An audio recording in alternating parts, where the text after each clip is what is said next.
Now, for those of you who have either heard or watched my previous segments, I've always stated that the legacies of Kevin Durant, Stephen Curry, and LeBron James are always going to be intertwined. And just pertaining to the legacies of Stephen Curry and Kevin Durant for this circumstance, the narrative before that 2022 championship by the Golden State Warriors was that they never really won it without Kevin Durant being there. Of course, they won a championship in 2015. That was due to the Cavs being injury riddled. But for the most part, the narrative was the pressure was on Curry and the Warriors to prove themselves without Durant. Now, fast forward to the present day today, the pressure now is on Kevin Durant to prove himself to be a champion without the help of the Golden State Warriors.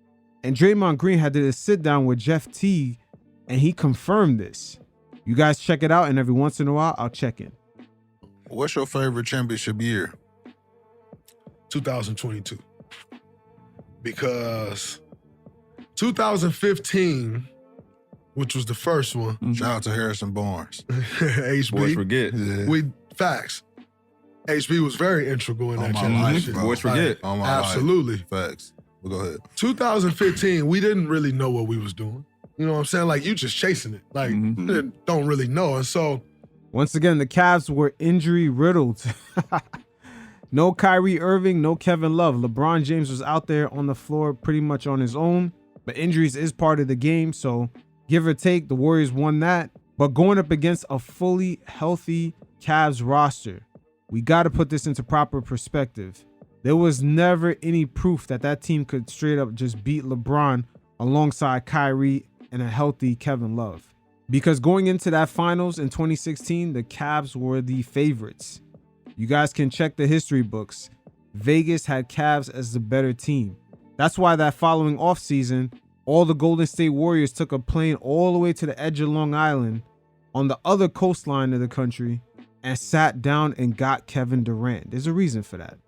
at that time, I always say like irrational confidence. That's essentially what we had at that time. You know what I'm saying? Like, we just out there like, shit, we're going to go win. We think so. And we won. 2017, KD comes.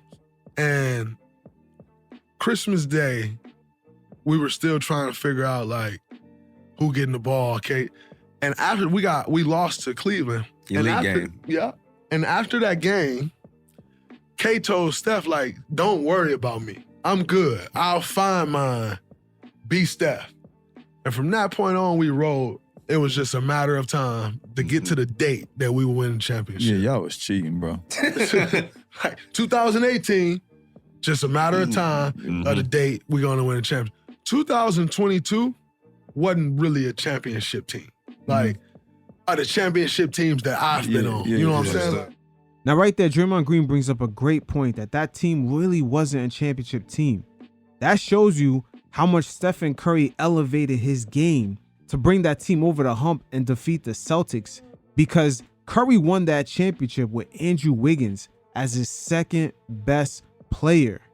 That's something that's not really spoke about. Stephen Curry, definitely after that finals victory, had probably stepped into top 15, and people can make a well-rounded argument that he entered into top 10. I mean, who the fuck would ever think that a player could win a championship with Andrew Wiggins as his second best player? Once again, it wasn't really a championship team. And I'll tell you, like, after every series, me and Steph would be walking to do an interview after we won the series, and we walk and laugh. Yeah. And we laugh like, yo, how are we like, doing this shit? How are we winning like these series right now? And we literally laugh like, this is funny. But that's also when Steph took that next step of like, I'm really one of them GOATs. Like, for sure. And a lot of people didn't see that coming. And that's where the added pressure on KD comes from. Can KD step his game up to a whole nother level to perhaps bring a team who might not have really been championship worthy up to that crown? You see, most of the NBA legends have gone through this phase.